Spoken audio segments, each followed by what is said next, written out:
পারে কিনা। শুরু করো। 3 2 1 চলো।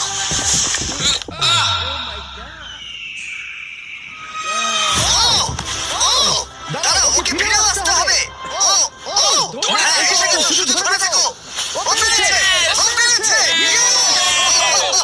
$3,00,000 দেখা যাক ও সার্ভাইভ করতে পারে কিনা পরের 5টা ডেথ ট্র্যাপ। তুমি পারবে, এই তো সবে শুরু। এরিক এখন জ্বলন্ত লেকের বাধা পার করে অনেকটাই এক্সাইটেড। এবার দেখা যাক কতটা এক্সাইটেড হয় ও পরের ডেথ ট্র্যাপ দেখে। চোখের কাপড়টা খুলে ফেলো। তোমার পিছনে গত ট্র্যাপে জিতে নেওয়া তোমার $3,00,000 রয়েছে। কি মনে হয় 3 নম্বর ট্র্যাপটা কি হতে পারে? উপর থেকে আগুনে ফেলে দেবে। খুব একটা ভুল ভাবনি। তাহলে কি করবে? ট্র্যাপটাকে দেখাও। ও আচ্ছা। 3 নম্বর ডেথ ট্র্যাপে আমরা তোমাকে শুট করব এই বিশাল মানব প্রমাণ ক্যানন দিয়ে। আর